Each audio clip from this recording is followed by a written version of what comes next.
നമസ്കാരം. NCTV വാർത്തകളിലേക്ക് സ്വാഗതം. ഞാൻ ആൻഡോ കല്ലേരി. ആദ്യം പ്രധാന വാർത്തകൾ. വി.ഡി. സതീശൻ കേരളത്തിന്റെ പുതിയ മുഖ്യമന്ത്രി. തിങ്കളാഴ്ച സത്യപ്രതിജ്ഞ. ആഘോഷത്തിൽ പ്രവർത്തകർ. മണലി മടവാക്കര റോഡിൽ പെൺകുട്ടിക്ക് നേരെ യുവാവിന്റെ പരാക്രമം. മണലി പുഴയിൽ ചാടി രക്ഷപ്പെടാൻ ശ്രമിച്ച പ്രതിയെ നാട്ടുകാർ പിടികൂടി പോലീസിൽ ഏൽപ്പിച്ചു. അമ്പല്ലൂർ ജംഗ്ഷനിൽ ഇരുഭാഗത്തുമുള്ള സർവീസ് റോഡുകൾ അപകടപാതയായി മാറുന്നു. അപകട ഭീതിയിൽ യാത്രക്കാർ. ഹയർ സെക്കൻഡറി പരീക്ഷാഫല പ്രഖ്യാപനം മെയ് 26 മാറ്റി. SSLC പരീക്ഷാഫലം വെള്ളിയാഴ്ച. കൊടകര പഞ്ചായത്തിന്റെ ആഭിമുഖ്യത്തിൽ മഴക്കാല പൂർവ്വ മെഗാ ശുചീകരണം സംഘടിപ്പിച്ചു.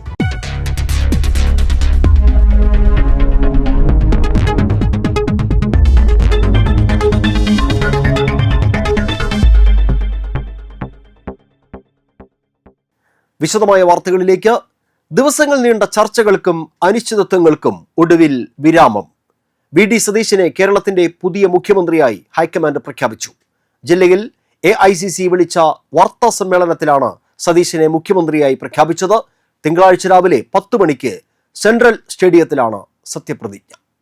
AICC നിരീക്ഷകരായ കോൺഗ്രസ് ജനറൽ സെക്രട്ടറി മുകുൾ വാസ്നിക്, അജയ് മാക്കൻ, കേരളത്തിന്റെ ചുമതലയുള്ള AICC general secretary Deepadas Munshi എന്നിവർ വാർത്താസമ്മേളനത്തിൽ പങ്കെടുത്തു. നിയമസഭാ തിരഞ്ഞെടുപ്പിൽ UDF നേടിയ വൻ വിജയത്തിന് പിന്നാലെ മുഖ്യമന്ത്രി സ്ഥാനത്തെ ചുറ്റിപ്പറ്റി നടന്ന ചർച്ചകൾക്കും നേതൃത്വ തർക്കങ്ങൾക്കും ഒടുവിലാണ് ഹൈക്കമാൻഡിന്റെ അന്തിമ തീരുമാനം. തിരഞ്ഞെടുപ്പ് ഫലത്തിന് പിന്നാലെ ആരാണ് മുഖ്യമന്ത്രി എന്ന ചോദ്യമാണ് കേരള രാഷ്ട്രീയത്തിലെ പ്രധാന ചർച്ചയായിരുന്നത്. 11 ദിവസത്തെ അനിശ്ചിതത്വത്തിനൊടുവിൽ ചർച്ചകൾക്ക് വിരാമമിട്ടാണ് ഹൈക്കമാൻഡ് സതീശന്റെ പേര് പുറത്തുവിട്ടത്. KC വേണുഗോപാൽ, രമേശ് ചെന്നിത്തല എന്നിവരുടെ പേരുകളും അവസാനഘട്ട ചർച്ചകളിൽ സജീവമായിരുന്നെങ്കിലും തിരഞ്ഞെടുപ്പിൽ UDFന്റെ മുഖമായി മുന്നിൽ നിന്നതും LDFനെതിരെ ശക്തമായ പ്രചാരണം നയിച്ചതുമാണ് സതീശന് അനുകൂലമായ പ്രധാന ഘടകങ്ങളായി വിലയിരുത്തപ്പെടുന്നത്. മുഖ്യമന്ത്രി പ്രഖ്യാപനത്തിന് പിന്നാലെ വിവിധ ഭാഗങ്ങളിൽ കോൺഗ്രസ് പ്രവർത്തകർ ആഘോഷം ആരംഭിച്ചു. അതേസമയം മന്ത്രിസഭാ രൂപീകരണ ചർച്ചകൾ ഉടൻ ആരംഭിക്കുമെന്നാണ് വിവരം. മുസ്ലിം ലീഗിന് നിർണായക വകുപ്പുകൾ ലഭിക്കുമെന്നാണ് സൂചന.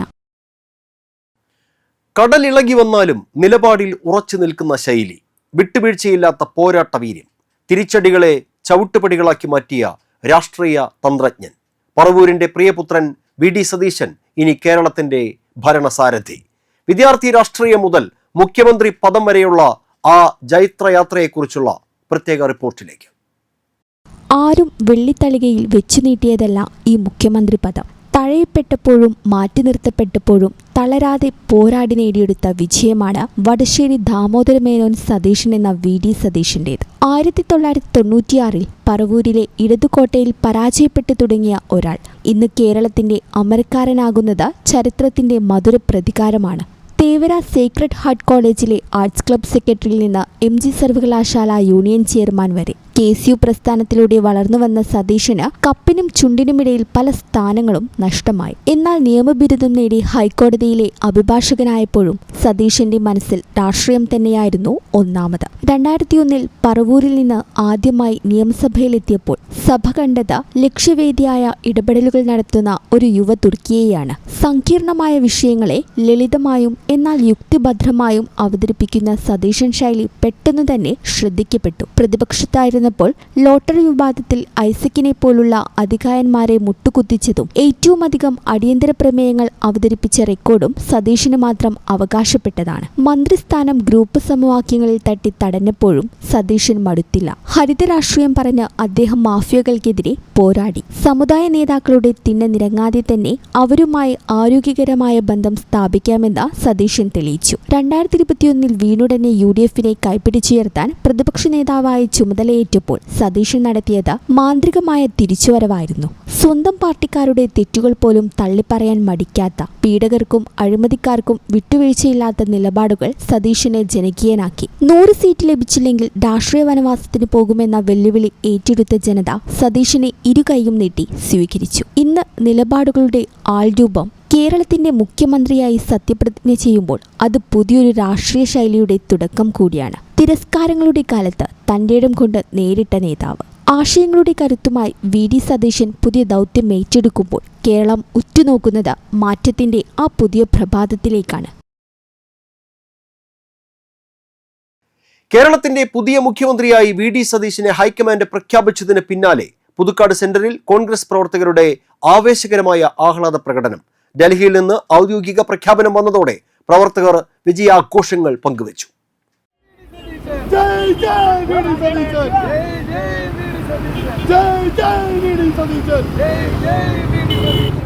വെളുത്ത പുക ഉയർത്തി നായകന്റെ വരവിനെ പ്രവർത്തകർ പ്രതീകാത്മകമായി ആഘോഷിച്ചു.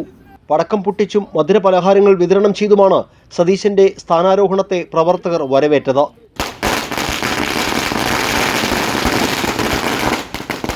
Congress Puthukkad block general secretary Varghese Thekkethala, Sindo Payyappilly, Binoy Kodiyan, Biju Kannath, Joby Madhurakkari തുടങ്ങിയവർ പ്രകടനത്തിന് നേതൃത്വം നൽകി. മണലി മടവാക്കര റോഡിൽ പെൺകുട്ടിക്ക് നേരെ യുവാവിന്റെ പരാക്രമം. മണലി പുഴയിൽ ചാടി രക്ഷപ്പെടാൻ ശ്രമിച്ച പ്രതിയെ നാട്ടുകാർ പിടികൂടി പോലീസിൽ ഏൽപ്പിച്ചു. വ്യാഴാഴ്ച ഉച്ചതിരിഞ്ഞ് 4:00-ഓടെയാണ് സംഭവം. ദേശീയപാത മണലിക്ക് സമീപം മടവാക്കരയിലേക്ക് നടന്നു പോവുകയായിരുന്ന പെൺകുട്ടിയെ അപരിചിതനായ യുവാവ് കടന്നു പിടിക്കാൻ ശ്രമിക്കുകയായിരുന്നു. വായ് പൊത്തിപ്പിടിച്ച് പൊന്തക്കാട്ടിലേക്ക് കൊണ്ടുപോകാൻ ശ്രമിക്കുന്നതിനിടെ പ്രതിയുടെ കയ്യിൽ കടിച്ച് പെൺകുട്ടി ഒച്ച വയ്ക്കുകയായിരുന്നു. കുതിരയോടിയ പെൺകുട്ടി തൊട്ടടുത്തുള്ള ചായക്കടയിലേക്കാണ് ഓടിയെത്തിയത്. സംഭവത്തെക്കുറിച്ച് അവർ പറയുന്നത് ഇങ്ങനെ. എന്താണ് ഉണ്ടായത് എന്ന് പറഞ്ഞാൽ? കരച്ചിൽ കേട്ടിട്ട് ഓടി ചെന്നതാണ്. ഓടി ചെന്നപ്പോ കുട്ടി അതേ അങ്ങോട്ട് അവൻ പിന്നാക്കം ഓടിയപ്പോഴേക്കും ബൈക്കുമ്പോൾ ഒരാൾ വരുന്നുണ്ടായിരുന്നു. അതിനോട് പോയി പിടിക്കടാന്ന് പറഞ്ഞപ്പോ പുഴയിലേക്ക് എടുത്ത് ചാടി വെള്ളത്തിലേക്ക് ചാടി. അപ്പൊ അവൻ അതിലേക്ക് കയറിപ്പോയി. അപ്പൊ പോലീസ് അപ്പുറത്തുണ്ടേ. അപ്പൊ അങ്ങോട്ട് ചെന്നു. അങ്ങനെ എല്ലാവരും കിടാവ് വന്ന് കരഞ്ഞ് ഭയങ്കര കരച്ചില്ല. എന്നെ വട്ടം കെട്ടിപ്പിടിച്ച് കരയായിരുന്നു. അപ്പൊ എന്തേന്ന് വെച്ചപ്പോ അവൻ വായ പൊത്തിപ്പിടിച്ച് അങ്ങോട്ട് വലിക്കാന്ന്. ഇവിടെ ആരും ഇല്ലല്ലോ. അങ്ങനെ പേടിച്ച് അങ്ങനെ കരഞ്ഞ് ഞാൻ അവിടെ നിന്ന് പിടിച്ച് വലിച്ചു കൊണ്ടുവന്ന് ഇവിടെ ഇരുത്തിയേനെ. അപ്പോഴേക്കും പിന്നെ അവനെല്ലാവരും കൂടി പിടിച്ചിട്ട് വന്നു. അതെ പാവല്ലേ, കൊച്ചുകുട്ടികളല്ലേ. നമ്മളെന്താ വിചാരിക്കുക, നമ്മളെ മക്കളും ഇങ്ങനെയല്ലേ. അതാ പേടിയായത്. ഞാൻ കണ്ടിട്ടില്ല കേട്ടോ, ആദ്യമായിട്ട് കണ്ടതാ. ഞാൻ ഹിന്ദിക്കാരനാന്ന് വിചാരിച്ചേ. നമ്മുടെ ഇവിടെയുള്ള ആൾക്കാരൊന്നും ഇങ്ങനെ ചെയ്യുന്നുള്ള പ്രതീക്ഷയില്ലല്ലോ. ഇവിടത്തുകാരനല്ല അവൻ, ഉറപ്പാ. അവന് വിവരമില്ല, കഞ്ചാവാൻ തോന്നുന്നുണ്ട്. മനസ്സിലായി, സംസാരിച്ചിട്ടറിയാം. ഒന്ന് ഈ കാടൊക്കെ ഒന്ന് ശരിയാക്കാൻ വല്ല പഞ്ചായത്തിലേക്ക് ഒരു ഇത് പറഞ്ഞോളൂട്ടാ. കാരണം ഈ കാട് ഇങ്ങനെയായി ആളുകൾക്ക് പെൺകുട്ടികൾക്ക് കിടക്കേണ്ടതല്ല. ഞാൻ ഉള്ളില് ജീവല്ലേ പോയി കേൾക്കുമ്പോ. ആദ്യമായിട്ട് ഇങ്ങനെ ഒരു സംഭവം ഉണ്ടായി ഇവിടെ ഞങ്ങളുടെ അറിവില്. ഞങ്ങൾ 10-16 കൊല്ലായി കൂടെ.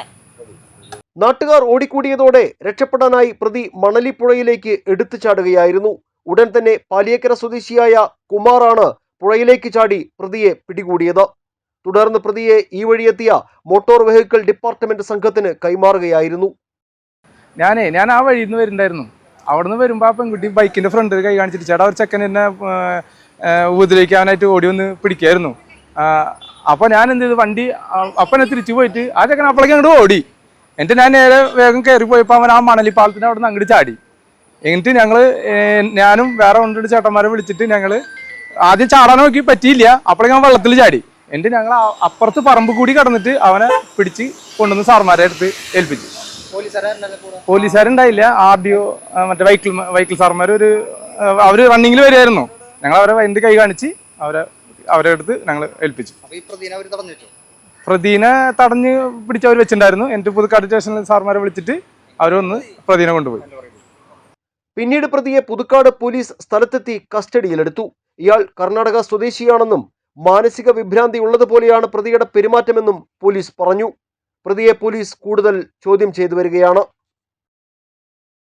ദേശീയപാതയിൽ മണലി പുഴയ്ക്ക് സമീപം മടവാക്കരയ്ക്കുള്ള ഒരു റോഡാണിത്. ഇവിടെ ഈ പ്രദേശത്ത് ഒരു യുവാവ് മണലിപ്പുഴയിലേക്ക് ചാടി എന്ന വാർത്ത കേട്ടാണ് ഞങ്ങൾ ഇവിടേക്ക് എത്തിയത്. പക്ഷേ ഇവിടെ എത്തുമ്പോൾ സംഭവം നേരെ തിരിച്ചായിരുന്നു. നോക്കൂ, ഈ ദേശീയപാതയിൽ നിന്നും മടവാക്കരയിലേക്ക് പോകുന്ന ഈ കോൺക്രീറ്റ് റോഡിന് തൊട്ട് സമീപത്തായി വിജനമായ ഒരു സ്ഥലമുണ്ട്.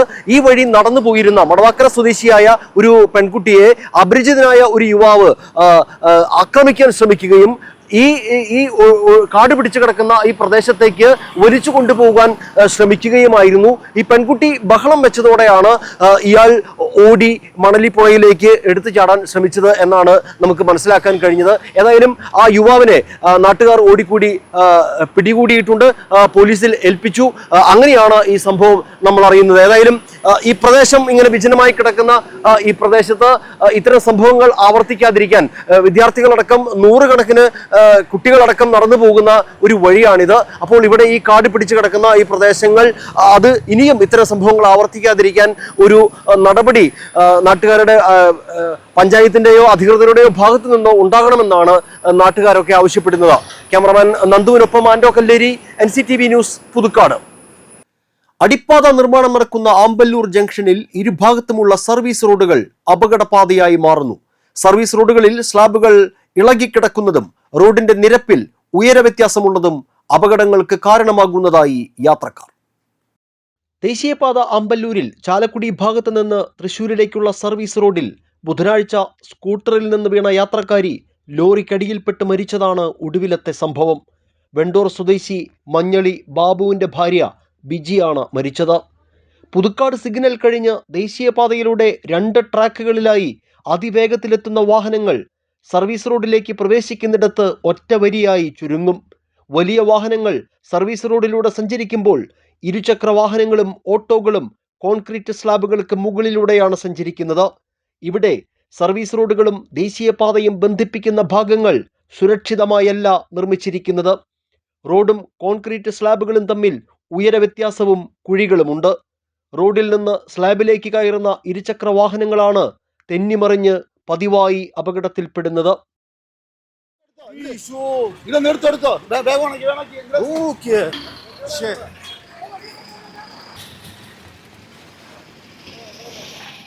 നമ്മളുടെ ഈ ഹൈവേ പണിയില് ഒരുപാട് ജീവനുകൾ ഇവിടെ പൊലിഞ്ഞിട്ടുണ്ട്, ഇപ്പോഴും പൊലിഞ്ഞുകൊണ്ടിരിക്കുകയാണ്. ഒരു 3-4 മാസം മുമ്പാട് ഒരു ചേച്ചി ചേട്ടൻ വന്നിട്ട് ഈ എഡ്ജിൽ കയറിയിട്ട് ഈ ഹൈവേ പണി ചുവല്ലാത്ത കാരണം റോഡിലേക്ക് ചേച്ചി വീണു, പുറത്തേക്ക് ചേട്ടൻ വീണു, ആ ചേച്ചി മരിച്ചു. ഇപ്പൊ ഇന്നലെ ഉണ്ടായി വെണ്ടൂരിലുള്ള ഒരു ചേച്ചി ഈ വണ്ടിയുടെ അടിയിൽ പെട്ടു. ഇതേപോലെ എഡ്ജിന് കയറി മറിയാ അല്ലെങ്കിൽ വണ്ടിയുടെ സൈഡ് തട്ടാ, അത് എന്തുകൊണ്ടാണ്? ഹൈവേ പണി കറക്റ്റ് അല്ല, എല്ലാവർക്കും എഡ്ജാണ്, ഒരു വണ്ടിക്ക് പോലുള്ള സ്ഥലമില്ല. അത് ശരിയാക്കാനുള്ള ഒരു പ്രാപ്തി ഈ ഹൈവേ പണിക്കാർക്കോ അല്ലെങ്കിൽ അതിന്റെ അധികൃതർക്കോ ഇല്ല. അതൊന്നും നേരെയാക്കണം എന്ന് പറയാനാണ് ഇപ്പൊ ഞാൻ ഇതിൽ നിൽക്കുന്നത്. ഇപ്പൊ ഒരു ചേട്ടൻ വീണു, ഭാഗ്യത്തിന് പുറത്തേക്ക് വീണ കാരണം വണ്ടി കയറിയില്ല, തൊട്ട് പിന്നിൽ വണ്ടി ഉണ്ടായിരുന്നു. ഇത് മനസ്സിലാക്കാൻ പറ്റുന്ന രീതിയിൽ നിങ്ങൾക്ക് ചെയ്യാൻ പറ്റുന്ന ഹൈവേ പണിക്കാരായാലും ഇതിന് നേതൃത്വം നൽകുന്നവർ ആരായാലും ഇതൊന്ന് ചെയ്ത് തന്നില്ലെങ്കിൽ ഒരുപാട് ജീവനോടെ പൊലിയും, അല്ലെങ്കിൽ ഇതിനും വലിയ പ്രതിഷേധം ഇവിടെ ഞങ്ങൾ സംഘടിപ്പിക്കും, ഇതിലൊരു സംശയമില്ല. തിരക്കേറിയ സമയങ്ങളിൽ വാഹനങ്ങൾ കൂട്ടിയുരസലും കൂട്ടിയിടികളും പതിവാണ്. ഈ സമയം തർക്കങ്ങളും പലപ്പോഴും ഗതാഗതക്കുരുക്കിന് കാരണമാകുന്നുണ്ട്. സർവീസ് റോഡിലെ കുഴികളും അശാസ്ത്രീയതയും നിലനിർത്തുന്നത് ദേശീയപാതയിലൂടെ ദിനവും സഞ്ചരിക്കുന്ന ആയിരക്കണക്കിന് വാഹനങ്ങളെയും യാത്രക്കാരെയും വെല്ലുവിളിക്കുന്നതിന് തുല്യമാണെന്നാണ് നാട്ടുകാരുടെ ആരോപണം. ഈ 2 പോയിന്റിൽ രണ്ടും എഡ്ജിൽ വ്യത്യാസമുണ്ട്. ഒരെണ്ണം ഹൈറ്റ് കൂടിയിട്ടാണ് നിൽക്കുന്നത്. ബൈക്കിൽ ഇങ്ങോട്ട് ക്രോസ് ചെയ്യുമ്പോൾ ഓട്ടോമാറ്റിക് സ്ലിപ്പായിട്ട് വീഴാനുള്ള ചാൻസും, പിന്നെ അതുപോലെ ഈ വരുന്ന ഇതിൽ ബാരിക്കേഡോ കാര്യങ്ങളോ ഒന്നുമില്ല. ഇവിടെ ഹോളുകൾ വരുമ്പോൾ അതിന് മുകളിൽ ഇവർ ചെയ്യുന്നത് സിമെന്റ് ഇട്ട് അടയ്ക്കുക ചെയ്യുന്നത്. ഈ സിമെന്റ് ഇട്ട് അടച്ചു കഴിഞ്ഞാൽ ഓൾറെഡി അത് ഹൈറ്റ് കൂടുക ചെയ്യുക. ഈ ബൈക്ക് വരുമ്പോൾ അതിന് ടയർ സൈസൊക്കെ ചെറിയ സൈസാണ് വരിക. അതിൽ നമ്മൾ തട്ടിയിട്ട് വീണ്ടും നമ്മൾ അപ്പർ സൈഡിലേക്ക് വിടും. അത് ഓൾറെഡി വണ്ടികൾ വന്ന് നമുക്ക് ആക്സിഡന്റ് പറ്റും. ഇന്നലെ ഉണ്ടായ സംഭവം സെയിം അവിടെ ഉണ്ടായിരുന്നത്. ഒരു 6 മാസം മുമ്പ് ഇവിടെ ഒരാൾ ഇതേ ഫാമിലി 2 പേരും മരിച്ചു. 6 മാസം മുമ്പ് സെയിം പ്രൊസീജിയറാണ് ഉണ്ടായത്. ഇവിടെ ഇന്നലെ മരിച്ചത്. അതിന് പുറമെ ഇപ്പോൾ നമ്മൾ ഈ ബൈക്ക് എടുക്കുന്ന സമയത്ത് തന്നെ ഒരു ആക്സിഡന്റ് ഇവിടെ നടന്നു. അതിനെന്തോ ഭാഗ്യത്തിന് നീർമിസ് പോലെ അപ്പുറത്തേക്ക് വീണില്ല. അത് വീണെങ്കിൽ കാറ് അല്ലെങ്കിൽ ബസ് വന്നു കഴിഞ്ഞാൽ ആള് മരണപ്പെട്ടന്നെ. ഇവിടെ ഒരു തീരുമാനം ഇതുവരെ ഇത് റോഡ് അതോറിറ്റി ഫുള്ളായിട്ട് നോക്കുന്നില്ല. അവർ വന്നു ഹോളടിക്കുക. ഇനിയിപ്പോൾ ഉണ്ടാകുമ്പോൾ മഴക്കാലം വരണേ, ഇതിനേക്കാളും പ്രശ്നം ഉണ്ടാവും. ഇതൊന്നും പറയാ ആൾക്കാർക്ക് ആൾക്കാർ പൂമ്പിയാണ് മനസ്സിലാവുക എങ്ങനെയാണ് അതിന്റെ ബുദ്ധിമുട്ട്. നമുക്ക് റീപ്ലേസ് ചെയ്യുന്ന ആൾക്കാരില്ലല്ലോ. ചാലക്കുടി ഭാഗത്തേക്കുള്ള സർവീസ് റോഡിൽ അമ്പല്ലൂർ ജംഗ്ഷന് സമീപത്തെ പെട്രോൾ പമ്പിന് മുൻപിൽ തകർന്ന സ്ലാബ് വലിയ അപകട ഭീഷണിയായി മാറിക്കഴിഞ്ഞു. കോൺക്രീറ്റ് തകർന്ന് കമ്പികൾ പുറത്തു വന്ന നിലയിലാണ്. സർവീസ് റോഡിൽ കുഴി രൂപപ്പെട്ടതോടെ ദേശീയപാതയിൽ വീണ്ടും ഗതാഗതക്കുരുക്കും തലപ്പൊക്കുന്നു. റോഡിന്റെ നിലവാരം തകർന്നതോടെ അമ്പല്ലൂരിലെ ഗതാഗതക്കുരുക്ക് ദേശീയപാത അതോറിറ്റി തിരിച്ചു പിടിച്ചിരിക്കുകയാണെന്നാണ് നാട്ടുകാർ ആരോപിക്കുന്നത്. ആമ്പല്ലൂർ ജംഗ്ഷനിൽ NH ഹൈവേയിൽ സർവീസ് റോഡുകളിലെ എല്ലാ സ്ലാബുകളും പൊട്ടിപ്പൊളിഞ്ഞും വൻ കുഴികളുമായി മാറിക്കൊണ്ടിരിക്കുകയാണ്. അടിയന്തരമായി ജില്ലാ കളക്ടറും NHന്റെ ഈ പാലക്കാട് യൂണിറ്റ് അടിയന്തരമായി വിഷയത്തിൽ ഇടപെട്ടുകൊണ്ട് ഈ നാശിക ഹൈവേയിൽ കിടക്കുന്ന പൊട്ടിക്കിടക്കുന്ന സ്ലാബുകളും അതിനോടനുബന്ധിച്ച് അതിന് മുകളിൽ ഒരു ടാറിങ് നടത്തി ഗതാഗതം പുനഃസ്ഥാപിക്കേണ്ട നടപടി സ്വീകരിക്കണം. ഇല്ലെങ്കിൽ ഇവിടെ വൻ അപകടം ഉണ്ടാകും എന്നും ഓർമ്മിപ്പിക്കുകയാണ്. സർവീസ് റോഡിലെ കുഴികളും അശാസ്ത്രീയതയും നിലനിർത്തുന്നത് ദേശീയപാതയിലൂടെ ദിനവും സഞ്ചരിക്കുന്ന ആയിരക്കണക്കിന് വാഹനങ്ങളെയും യാത്രക്കാരെയും വെല്ലുവിളിക്കുന്നതിന് തുല്യമാണെന്നും ഇനിയൊരു അപകടം ആവർത്തിക്കാതിരിക്കാൻ അധികൃതർ നടപടിയെടുക്കണമെന്നും യാത്രക്കാർ ആവശ്യപ്പെട്ടു. നൂറുകണക്കിന് വാഹനങ്ങൾ, ചെറുതും വലുതുമായ വാഹനങ്ങൾ ഇടതടവില്ലാതെ സഞ്ചരിക്കുന്ന അമ്പല്ലൂർ ദേശീയപാതയിലെ സർവീസ് റോഡിന്റെ ശോചനീയമായ ഒരു അവസ്ഥയാണിത്. പൊട്ടിപ്പൊളിഞ്ഞ ഇത്തരം സ്ലാബുകൾ, ഒപ്പം റോഡിന്റെയും സ്ലാബിന്റെയും ഉയര വ്യത്യാസം, ഇതൊക്കെ നിരവധി അപകടങ്ങൾക്കാണ് കാരണമാകുന്നത്. കഴിഞ്ഞ ദിവസം ഒരു വീട്ടമ്മയ്ക്ക് സ്കൂട്ടറിൽ നിന്ന് വീണ് ലോറിക്കടിയിൽപ്പെട്ട് ദാരുണാന്ത്യം സംഭവിച്ചതാണ് ഏറ്റവും ഒടുവിലത്തെ സംഭവം. ഇത് റിപ്പോർട്ട് ചെയ്യാൻ ഞങ്ങൾ ഇവിടെ എത്തിയപ്പോൾ ഞങ്ങളുടെ കൺമുമ്പിലും ഒരു സ്കൂട്ടർ തെന്നിമറിഞ്ഞ് വലിയ ഒരു അപകടത്തിന്റെ സാധ്യതയുണ്ടായി. നോക്കൂ, ഈ ഇത്തരം സ്ലാബുകൾ, ഇത് ആരാണ് ഇത് മൂടേണ്ടത്, അല്ലെങ്കിൽ ആരാണ് ഇത്തരം കാര്യങ്ങളിൽ നടപടിയെടുക്കേണ്ടതെന്ന വ്യക്തതയില്ലാത്തതാണ് ഏറ്റവും വലിയ പ്രശ്നം. ഇനിയും അധികൃതർ കണ്ണു തുറക്കാൻ എത്ര ജീവനുകൾ പൊലിയേണ്ടി വരും? ഏതായാലും അധികൃതർ കണ്ണു തുറന്നേ മതിയാകൂ. ക്യാമറമാൻ നന്ദുവിനൊപ്പം ആൻഡോ കല്ലേരി, NCTV ന്യൂസ്, പുതുക്കാട്. സംസ്ഥാനത്തെ ഹയർ സെക്കൻഡറി പരീക്ഷാ ഫലപ്രഖ്യാപന തീയതിയിൽ മാറ്റം. ഫലപ്രഖ്യാപനം മെയ് 26-നായിരിക്കുമെന്ന് അധികൃതർ അറിയിച്ചു. മെയ് 22-ന് പ്രഖ്യാപിക്കുമെന്നായിരുന്നു നേരത്തെ അറിയിച്ചത്. മാർക്ക് എൻട്രി ചെയ്യുന്ന സോഫ്റ്റ്വെയറിന്റെ കാലപ്പഴക്കം മാർക്ക് എൻട്രി ചെയ്യാൻ കാലതാമസം ഉണ്ടാകുന്നുവെന്നും അതിനാലാണ് ഫലപ്രഖ്യാപന തീയതി മാറ്റിയതെന്നും അധികൃതർ പറഞ്ഞു. അതേസമയം സംസ്ഥാനത്തെ SSLC പരീക്ഷാഫലം വെള്ളിയാഴ്ച പ്രഖ്യാപിക്കും. വൈകിട്ട് 3-നാണ് വിദ്യാഭ്യാസ വകുപ്പ് പ്രിൻസിപ്പൽ സെക്രട്ടറി പ്രഖ്യാപനം നടത്തുക. CBSE 12ാം ക്ലാസ് പരീക്ഷാഫലം ബുധനാഴ്ച പ്രഖ്യാപിച്ചിരുന്നു. കൊടകര ഗ്രാമപഞ്ചായത്തിന്റെ ആഭിമുഖ്യത്തിൽ മഴക്കാലപൂർവ്വ മെഗാ ശുചീകരണം സംഘടിപ്പിച്ചു. ഗ്രാമപഞ്ചായത്ത് പ്രസിഡന്റ് ജോയ് നെല്ലിശ്ശേരി ഉദ്ഘാടനം നിർവഹിച്ചു. ചടങ്ങിൽ ജനപ്രതിനിധികൾ, ഹെൽത്ത്, വ്യാപാരി വ്യവസായി സംഘടനകൾ, ആശാ വർക്കർമാർ, ഹരിതകർമ്മസേന അംഗങ്ങൾ, പഞ്ചായത്ത് ഉദ്യോഗസ്ഥർ, MG NREGS എന്നിവർ പങ്കെടുത്തു. കൊടകര ടൗണിലെ വിവിധ പ്രദേശങ്ങളിൽ ഗ്രൂപ്പ് തിരിഞ്ഞ ശുചീകരണ പ്രവർത്തനങ്ങൾ നടത്തി. കൂടാതെ പഞ്ചായത്ത് ഓഫീസും മറ്റ് നിർവഹണ ഉദ്യോഗസ്ഥരുടെ ഓഫീസുകളിലും ക്ലീനിംഗ് നടത്തി. വരും ദിവസങ്ങളിൽ കൊടകര ഗ്രാമപഞ്ചായത്തിലെ 20 വാർഡുകളിലെയും പൊതു ഇടങ്ങളിൽ വാർഡ് മെമ്പർമാരുടെ നേതൃത്വത്തിൽ ശുചീകരണ പ്രവർത്തനങ്ങൾ നടക്കും. കൊടകര ഗ്രാമപഞ്ചായത്തിന്റെ നേതൃത്വത്തിൽ ഇന്ന് മഴക്കാല പൂർവ്വ മെഗാ ശുചീകരണം നമ്മൾ ആരംഭിക്കുകയാണ്. കൊടകര പട്ടണത്തിന്റെ പൊതു ഇടങ്ങളാണ് നമ്മളിന്ന് ശുചീകരിക്കുന്നത്. അതിനായി ഗ്രാമപഞ്ചായത്തിന്റെ ജനപ്രതിനിധികൾ, കേരള സിറ്റിസൺ ഫോറവും ഏകലവ്യ കലാകായിക സമിതിയും സംയുക്തമായി ഈ മാസം 15-ന് വിവിധ സംഘടനകളുടെയും ഉന്നത വിജയം നേടിയ വിദ്യാർത്ഥികളെയും ആദരിക്കുമെന്ന് ഭാരവാഹികൾ വാർത്താ സമ്മേളനത്തിൽ അറിയിച്ചു. പൊതിച്ചോറ് വിതരണത്തിലൂടെ മാതൃകയായ DYFI, രോഗികളെ സന്ദർശിച്ച് ആവശ്യമായ സേവനം നൽകുന്ന Kerala ASHA health workers association, AIDS രോഗികളെ പരിചരിക്കുന്ന Muringoor divine saint Vincent home, Kodakara Ekalavya കലാകായിക സമിതിക്ക് മെഡിക്കൽ ഉപകരണങ്ങൾ സംഭാവന ചെയ്ത വ്യക്തികൾ, പാഠ്യേതര മികവിന് അംഗീകാരം നേടിയ Chalakudy Carmel higher secondary school എന്നിവർക്കാണ് ആദരം നൽകുന്നത്.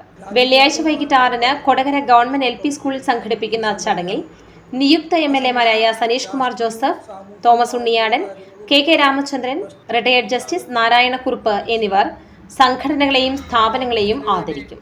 വാർത്താ സമ്മേളനത്തിൽ സിറ്റിസൺ ഫോറം സംസ്ഥാന പ്രസിഡന്റ് Y. ഔസേപ്പച്ചൻ, സംസ്ഥാന സെക്രട്ടറി PG മോഹനൻ, ഏകലവ്യ കലാകായിക സമിതി പ്രസിഡന്റ് TG അജോ എന്നിവർ പങ്കെടുത്തു. സമൂഹത്തിന് മാതൃകയായിട്ടുള്ള പ്രവർത്തനങ്ങൾ സംഘടിപ്പിക്കുക മാത്രമല്ല, സംഘടിപ്പിക്കുന്ന ആളുകളെ കൂടി അംഗീകരിച്ചും ബഹുമാനിച്ചും സമൂഹത്തിനുള്ളിൽ അവർക്ക് കൂടുതൽ അംഗീകാരം കൊടുക്കുക, പ്രോത്സാഹനം കൊടുക്കുക എന്നുള്ളതാണ് ഞങ്ങൾ പൊതുവിൽ ഉദ്ദേശിച്ചിട്ടുള്ളത്. അപ്പോൾ ഞങ്ങളുടെ അറിവുള്ള ആൾക്കാർക്ക് പോലും അവരെ ഭവനത്തിൽ ഉൾക്കൊള്ളാൻ പറ്റാത്തൊരു കാലം ഉണ്ടായിരുന്നു. അതുപോലെ എയ്ഡ്സ് രോഗികൾ എന്ന് പറയുമ്പോഴത്തേക്ക് ഡെഫിഷ്യൻസി ഉള്ളവർ, അതായത് എഫിഷ്യൻസി നഷ്ടപ്പെട്ടവരായതുകൊണ്ട് ഏത് രോഗവും വന്ന് പിടിച്ചാൽ അവർ രോഗിയായി മാറാൻ, മരിക്കാൻ സാധ്യതയുള്ള ഒരു സാഹചര്യവും, മരണഭയം വന്നിരിക്കുന്ന ഒരു സാഹചര്യം, ആരും എയ്ഡ്സ് വന്ന് മരിക്കുന്ന പ്രാപ്തമാക്കി അവരെ വീണ്ടും ഈ സമൂഹത്തിന് ഗുണകരമാവുന്ന രീതിയിൽ പ്രവർത്തിക്കാനുള്ള ഒരു ആർജവം അവർക്ക് കിട്ടാൻ വേണ്ടി ഉള്ള ശ്രമത്തിന്റെ ഭാഗമായിട്ടാണ് ഞങ്ങൾ ഈ ആദരം 2026 സംഘടിപ്പിച്ചിരിക്കുന്നത്. അതുകൊണ്ട് ഈ വരുന്ന മെയ് 15 വെള്ളിയാഴ്ച വൈകിട്ട് 6 മണിക്ക് ഇവരെ ഞങ്ങൾ സ്വീകരിച്ച് അതിനേശം അവർക്ക് ഈ ആദരം കൊടുക്കുമ്പോൾ അത് ഒരു കൊടകരയ്ക്ക് ഒരു പുതിയൊരു തുടക്കമായിരിക്കും. ഇനിയൊരു ഇടവേള.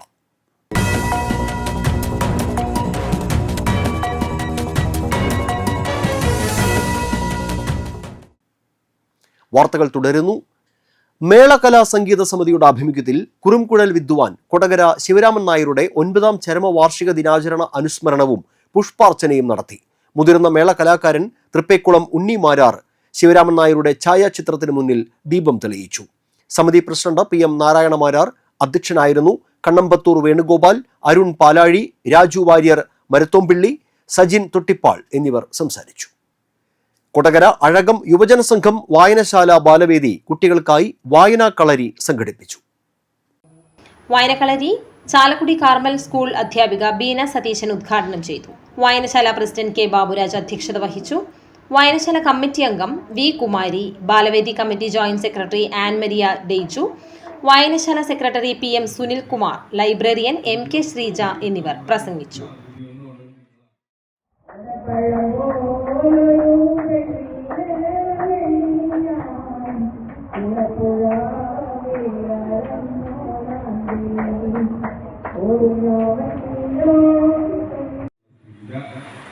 ഇതിലൊക്കെ ഉപരി നമ്മുടെ മുഖ്യ അതിഥി എന്ന് പറയുന്നത് നിങ്ങളാണ്. കാരണം ഇന്നത്തെ കാലത്ത് നമുക്കൊരു പരിപാടി അറേഞ്ച് ചെയ്താൽ കുട്ടികളെ കിട്ടുക എന്ന് പറഞ്ഞാൽ വലിയൊരു ബുദ്ധിമുട്ടാണ്. നിങ്ങൾ ഇത്ര ആൾക്കാർ ഇവിടെ വന്നു എന്നുള്ളതാണ് നമ്മുടെ ഈ പരിപാടിയുടെ ഒരു വിജയം.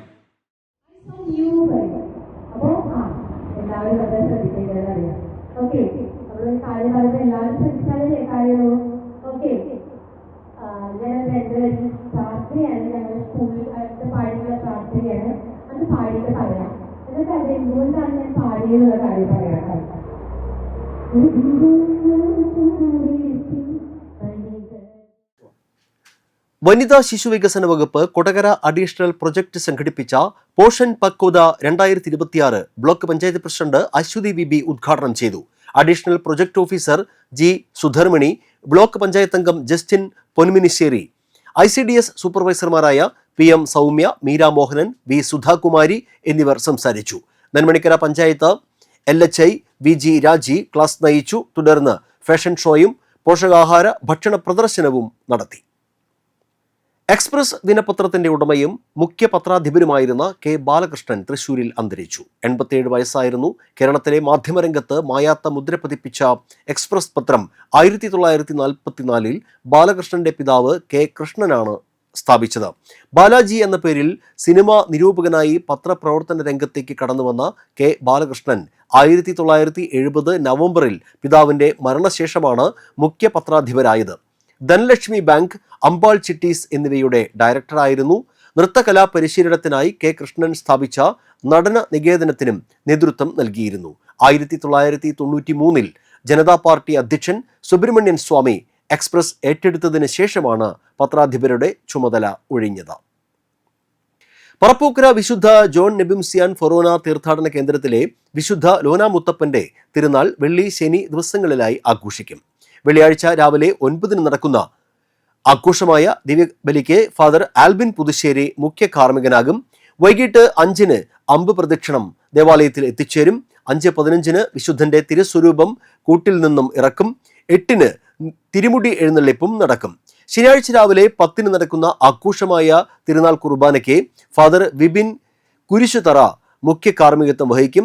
ഫാദർ ക്ലീറ്റസ് കിഴക്കൂടൻ സന്ദേശം നൽകും. ഉച്ചതിരിഞ്ഞ് 3 വിശുദ്ധ കുർബാനയ്ക്ക് ശേഷം തിരുനാൾ പ്രദക്ഷിണം, വൈകിട്ട് 7 തിരുശേഷിപ്പ്, ആശീർവാദം എന്നിവ ഉണ്ടായിരിക്കും. കാലാവസ്ഥ.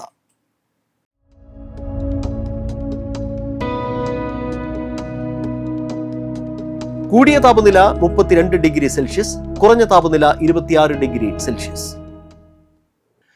Thrikkur government Sarvodaya higher secondary സ്കൂളിൽ +2 വിഭാഗത്തിൽ വിവിധ വിഷയങ്ങളിൽ താൽക്കാലിക അധ്യാപകരുടെ ഒഴിവിലേക്ക് അപേക്ഷകൾ ക്ഷണിച്ചു. Chemistry, sociology junior, botany junior, Hindi junior വിഷയങ്ങളിലാണ് അധ്യാപകരുടെ താൽക്കാലിക ഒഴിവുകൾ ഉള്ളത്. താൽപ്പര്യമുള്ള ഉദ്യോഗാർത്ഥികൾ ഈ മാസം 29 വെള്ളിയാഴ്ച രാവിലെ 11 അസൽ സർട്ടിഫിക്കറ്റുകളുമായി ഇന്റർവ്യൂവിന് സ്കൂളിൽ ഹാജരാകണം. അളഗപ്പനഗർ പഞ്ചായത്ത് ഹയർ സെക്കൻഡറി സ്കൂളിലെ ഹയർ സെക്കൻഡറി വിഭാഗത്തിൽ അധ്യാപകരുടെ താൽക്കാലിക ഒഴിവുകളിലേക്ക് അപേക്ഷ ക്ഷണിച്ചു. Communicate English, zoology junior, commerce junior എന്നീ വിഭാഗങ്ങളിലാണ് താൽക്കാലിക അധ്യാപകരുടെ ഒഴിവുകൾ. ഈ മാസം 28 രാവിലെ 11 ഹയർ സെക്കൻഡറി ഓഫീസിൽ ഇന്റർവ്യൂ നടത്തും. ഉദ്യോഗാർത്ഥികൾ അസൽ സർട്ടിഫിക്കറ്റുകളുമായി ഹാജരാകണം. വരന്തരപ്പള്ളി ഗ്രാമപഞ്ചായത്തിലേക്ക് ദിവസവേതനാടിസ്ഥാനത്തിൽ പ്രൊജക്ട് ബാർ 2026 എന്ന നമ്പറിൽ ഇത് സംബന്ധിച്ച് വിശദാംശങ്ങൾ ലഭ്യമാണ്. ബാർ 2026 എന്ന നമ്പറിൽ ഇത് സംബന്ധിച്ച് വിശദാംശങ്ങൾ ലഭ്യമാണ്. അംഗീകൃത സർവകലാശാല ബിരുദവും 1 വർഷത്തിൽ കുറയാതെയുള്ള DCA, PG DCAയും ഉണ്ടായിരിക്കണം. 2026 ജനുവരി 1-ന് 18-നും 30-നും ഇടയിലായിരിക്കണം പ്രായം. പട്ടികജാതി പട്ടികവർഗ്ഗക്കാർക്ക് 3 വയസ്സ് ഇളവുണ്ട്. അപേക്ഷിക്കേണ്ട അവസാന തീയതി ഈ മാസം 24. www.tender.lsgkerala.gov.in എന്ന വെബ്സൈറ്റിൽ G277021 ബാർ 2026 എന്ന നമ്പറിൽ ഇത് സംബന്ധിച്ച് വിശദാംശങ്ങൾ ലഭ്യമാണ്. തൃക്കൂർ ഗ്രാമപഞ്ചായത്തിൽ മാലിന്യ സംസ്കരണ പദ്ധതിയുടെ ഭാഗമായി മെറ്റീരിയൽ കളക്ഷൻ ഫെസിലിറ്റി പ്രവർത്തിപ്പിക്കുന്നതിന് കെട്ടിടം വാടകയ്ക്ക് നൽകാൻ താൽപ്പര്യമുള്ളവരിൽ നിന്ന് അപേക്ഷ ക്ഷണിച്ചു. ഗ്രാമപഞ്ചായത്ത് പരിധിയിലുള്ള 1500 സ്ക്വയർ ഫീറ്റിന് മുകളിലുള്ള കെട്ടിടമാണ് വാടകയ്ക്ക് ആവശ്യമുള്ളത്. താൽപ്പര്യമുള്ളവർ പഞ്ചായത്ത് ഓഫീസുമായി നേരിട്ടോ അല്ലെങ്കിൽ 0427512662 അല്ലെങ്കിൽ 9496046131 എന്നീ ഫോൺ നമ്പറുകളിലോ ബന്ധപ്പെടണം. ചാലക്കുടി കൃഷ്ണ ജ്വല്ലറിയിൽ ഇന്നത്തെ സ്വർണ്ണവില നിങ്ങൾക്കായി സമർപ്പിക്കുന്നത് അപ്പസ്വർണം ആഡംബരവുമാണ്, സമ്പാദ്യവുമാണ്. സ്വർണം കയ്യിലുണ്ടേ അതൊരു ധൈര്യവുമാണ്. Krishna jewellery golden diamonds, Chalakudy. ഹൃദയങ്ങൾ കീഴടക്കിയ വിശ്വാസം. സ്വർണം ഗ്രാമിന് 14,880 രൂപ, പവന് 1,19,040 രൂപ. പ്രധാന വാർത്തകൾ വീണ്ടും. VD സതീശൻ കേരളത്തിന്റെ പുതിയ മുഖ്യമന്ത്രി. തിങ്കളാഴ്ച സത്യപ്രതിജ്ഞ.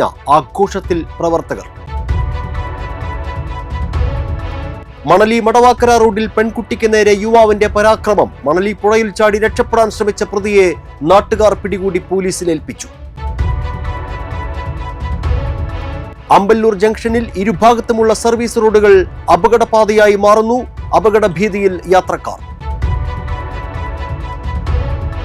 ഹയർ സെക്കൻഡറി പരീക്ഷാഫല പ്രഖ്യാപനം മെയ് 26 മാറ്റി. SSLC പരീക്ഷാഫലം വെള്ളിയാഴ്ച. കൊടകര പഞ്ചായത്തിന്റെ ആഭിമുഖ്യത്തിൽ മഴക്കാല പൂർവ്വ മെഗാ ശുചീകരണം സംഘടിപ്പിച്ചു.